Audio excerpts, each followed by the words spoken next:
Si elegir el hosting correcto es un lío, bueno, cuando estás a la tarea de elegir un VPS, esto también tiene su tema. En este episodio quiero comentarte cómo puedes comenzar si tu plan es hacerte de tu propio VPS. Te saluda Alex Ábalos y te doy la bienvenida a Implementador WordPress, el podcast en el que aprendemos a crear y administrar nuestros sitios web. Este es el episodio 241 y hoy es miércoles 6 de noviembre del 2019. Si estás pensando en crear tu propio sitio web, te invito a suscribirte en mi academia online avalos.sv. En esta semana estamos con el curso de Kaioken Blocks y en la clase de hoy los bloques Kinetic Post e Imagine Box Block.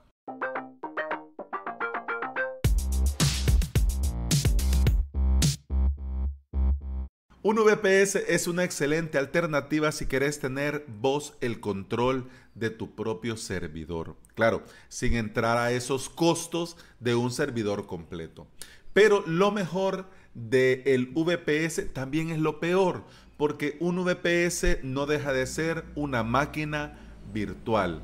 Es decir, que de un enorme y potente servidor se virtualiza cada VPS como como una pequeña computadora dentro de esta enorme computadora, para que tengamos una idea.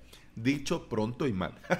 Pero bueno, este VPS tiene su propio recurso, sí, su propia memoria RAM, su propio procesador, su propio disco duro y obviamente su propio espacio en disco dentro de esto del VPS, y además también tiene su propio sistema operativo. Y esto es lo primero que tenemos que considerar cuando vamos a hablar y nos vamos a meter con un VPS. El mantenimiento de este sistema operativo. Puede no ser complicado si vos ya tenés cierta experiencia y además te gustan los comandos dentro de una terminal. Porque los más experimentados te van a decir que un VPS no necesitas nada más que la terminal para administrarlo.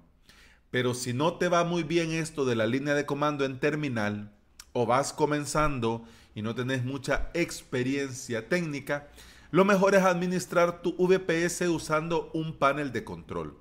Panel de control hay muchos. Depende si lo querés gratuito, si lo querés de pago, si lo querés con suscripción mensual o si lo querés con un solo pago para toda la vida, depende. Pero bueno, los más conocidos, digamos, son Plex, cPanel, VirtualMin, SpinOutWP, Moz.sh y Vesta CP. Como te decía, algunos son de pagos, otros son gratis y otros tienen un plan gratis y la opción de subir a un plan de pago si vos lo necesitas. Por ejemplo, es el caso de Moz.sh, que es un panel de control hecho en España, en Murcia, y tiene el primer nivel de suscripción es gratis. ¿Qué pasa? Tenés la posibilidad de conectar solamente un servidor y podés crear 25 webs. Es más que suficiente porque si estás pensando en un VPS de unos 10, 15 dólares, la potencia de este VPS te va a dar para 20, 25 webs con un tráfico regular. Pero si ya es un tráfico más potente, pues ya te quedaría corto y necesitarías otro servidor. Y en este caso es donde pasa ya a la versión de pago dentro de Moz.sh. En el blog de Raiola Networks tienen un excelente post para que leas sobre los paneles de control para VPS. El título es Paneles de control gratuitos y comerciales para hosting o alojamiento web. Te voy a dejar el enlace en las notas de este episodio. Pero quiero en este episodio que hablemos sobre los costos, porque escuchamos las ventajas y muchos compartimos lo bien que nos va trabajar con un VPS, con un panel de control y no en una empresa de hosting o con un hosting compartido, etcétera, etcétera. Y como te decía en un principio, los más experimentados te van a decir que para un VPS no se necesita panel de control, pero eso depende mucho de la experiencia.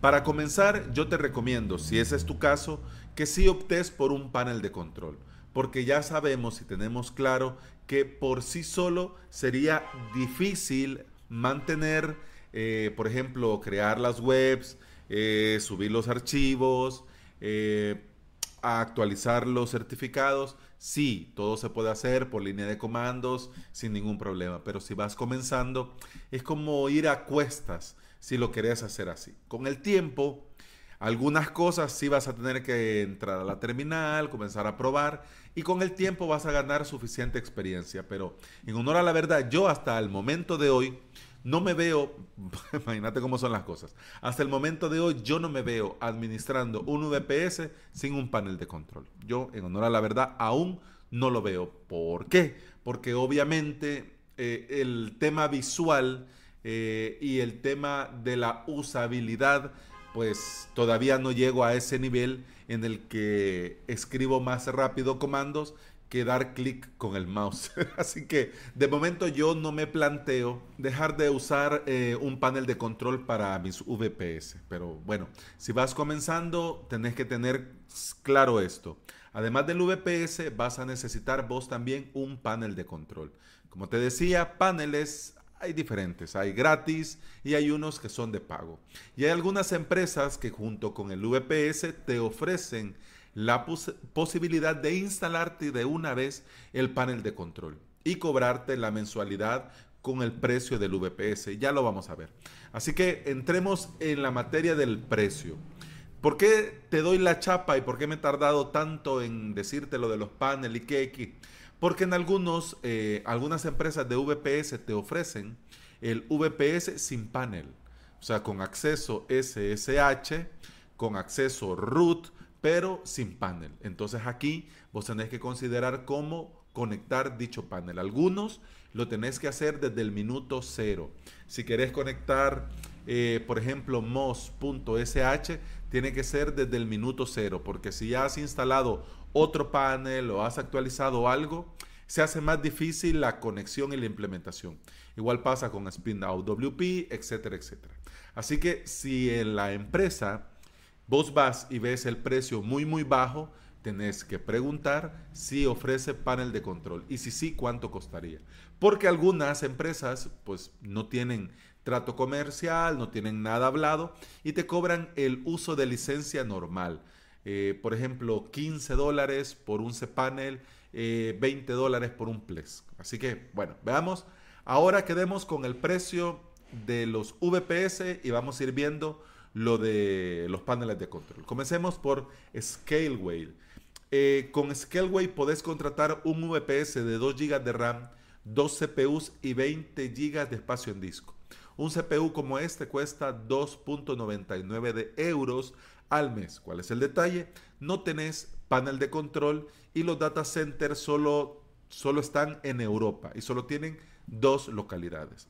¿Esto es un problema? Sí y no.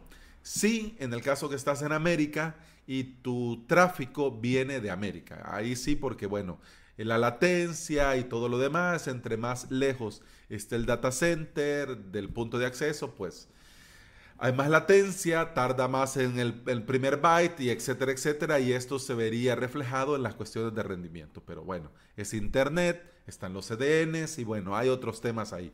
Pero para que tengas claro desde un principio cómo va, bueno, por $3 al mes ya podrías tener tu VPS con Scaleway y usar, por ejemplo, mos.sh como panel de control que es gratuito. Desde conectar un servidor y usar 25 webs. Así que para comenzar, si querés comenzar muy económico, tenés esa opción de $2.99 al mes.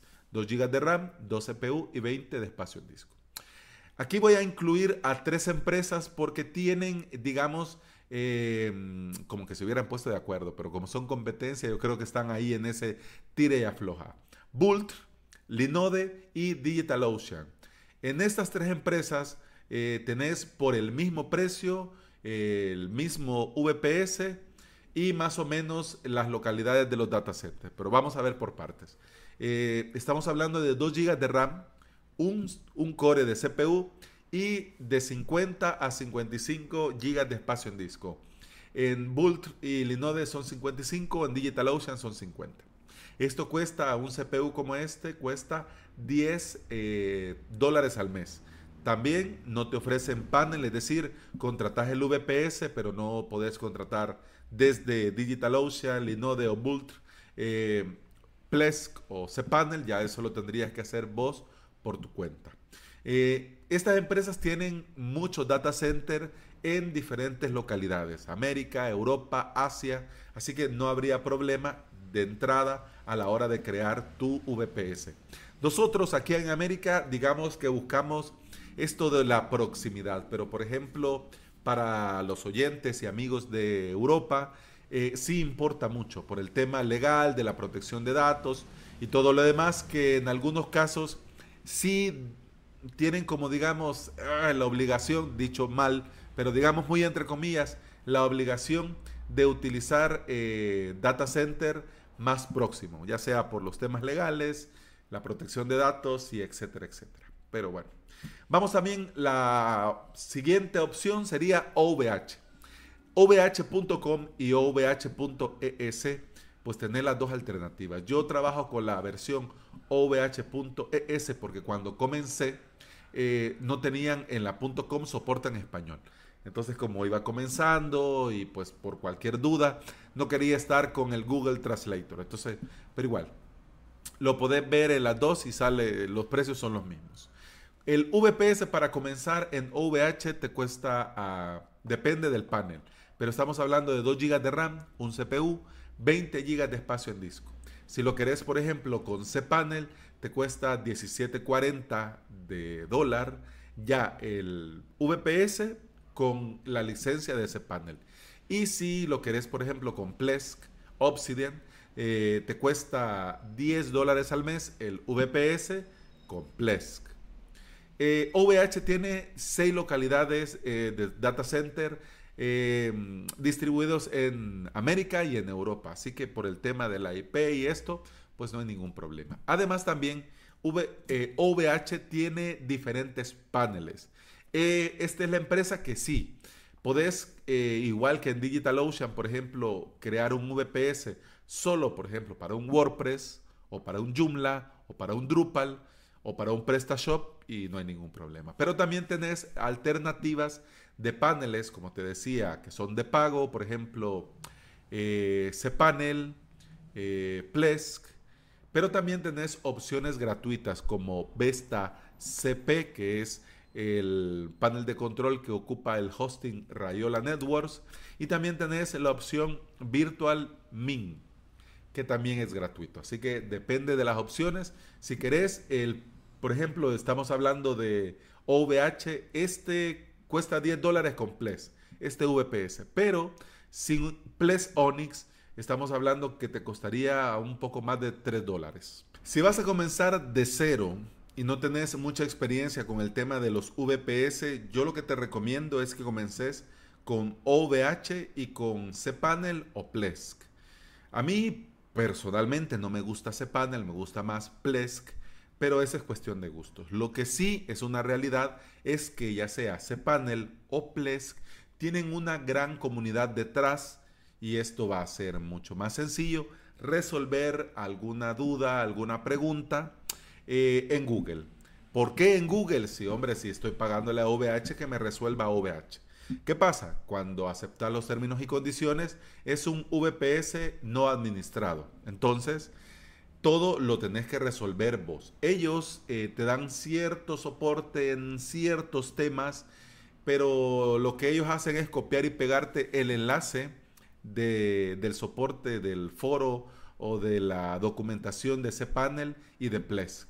Y ya si el problema es muy complejo, pues ya ellos te dicen así, claro, de que como es un VPS no administrado, pues eso lo tenés que resolver vos mismo. Entonces, por eso te digo, OVH está muy bien de precio, funciona bien, correctamente, pero a la hora de resolver problemas en el panel, pues te va a tocar vos averiguar, googlear, preguntar, ya sea cPanel o Plesk.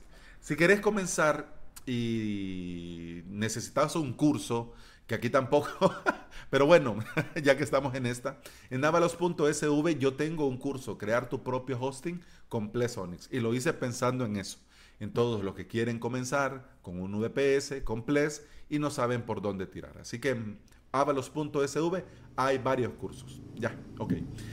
Si OVH no es santo de tu devoción o no querés pagar el tema de las licencias y querés comenzar, digamos, lo más económico posible, podés tirar de estos VPS de $3.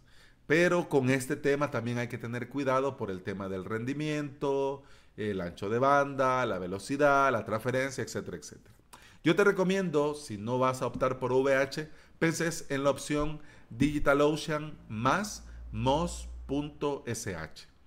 DigitalOcean para el VPS y Moz.sh para panel de control para este VPS que vas a tener en DigitalOcean. Me gusta mucho Moz.sh, lo estoy probando porque estoy para hacer un curso. Cuando lo conocí, lo comencé a probar, me gustó, entonces lo comencé a utilizar en uno de mis VPS para ver si amerita, y en honor a la verdad está muy bien, así que también en un... Bueno, digo, no sé si al terminar este año, pero pronto, lo más pronto posible, voy a tener un curso para mostrarte cómo funciona. Pero una de las cosas que me gusta, me encanta de Moz, igual que de Spinout WP, es que son paneles de control que no se instalan en tu VPS, sino que desde su propio panel, desde su propio dashboard, vos te comunicas con tu VPS. Entonces, si tenés que actualizar, pues lo haces desde el panel, se conecta a tu VPS y se actualiza. Si vas a crear webs, vas a crear backups, vas a hacer todo esto, lo haces desde el propio dashboard de Moz o de Spinout WP y se conecta con tu servidor y crea las webs, actualiza, hace los backups, etcétera, etcétera. Plex Onyx no consumía muchos recursos, pero Plex Obsidian consume aún menos recursos. Así que bueno, tampoco vamos a decir esto de que, pero entonces es mejor o peor. No, son diferentes formas de trabajar, cada una tiene lo suyo, pero en honor a la verdad, si yo lo puedo tener afuera, pues a mí me gustaría el panel de control que no esté ahí consumiendo recursos. Aunque si vas a tener 2, 3, 5 webs, hombre, con 2 GB de RAM es más que suficiente. Te dejo también en este episodio el enlace a VPS Benchmarks para que investigues un poco más y puedas comparar rendimientos, precio entre las empresas más importantes de VPS. Así que si todavía tenés alguna duda después de este episodio, no te tirés buscando en Google el mejor VPS del 2019. Porque lamentablemente algunos blogs pues tienen temas de afiliados y tienen estas cosas. Y claro, les interesa decirte que son tal y cual y pascual por la cuestión de la afiliación, para ellos poder tener ahí. Cosa totalmente válida, pero no está bien, hombre. Mejor vas a VPS Benchmarks y vos lo ves por vos mismo, ¿ya? Porque ahí está la información, podés ver la gráfica de rendimiento, de velocidad, tiene cierta clasificación A, B, C, D, y ahí te dicen cuál es el mejor, cuál es el menos, el menos peor. Y además también podés comparar una empresa con otra. Por ejemplo, DigitalOcean y OVH, podés comparar, ahí tiene la opción para comparar esas dos. O Google Cloud Platform con Microsoft Azure y lo podés ver ahí. Pero bueno, ya se me hizo largo el episodio. Pero también quiero decirte que si tenés duda también sobre esto y querés saber que pueda yo aportar mi opinión, pues con mucho gusto te comunicas conmigo y lo hablamos. Así que tranquilo. Y bueno, eso ha sido todo por hoy. Te recuerdo que podés escuchar más de este podcast en Apple Podcast, iVoox, Spotify y en toda app de podcasting de Android o de iPhone. Si andás por ahí también y me regalás una valoración, una reseña en Apple Podcast, un me gusta en iVoox y un enorme corazón verde en Spotify, te lo voy a estar eternamente agradecido. Todo ayuda a que este podcast llegue a más interesados en WordPress. Bueno, eso ha sido todo por hoy. Muchas gracias por estar ahí. Continuamos mañana. Hasta entonces. ¡Salud!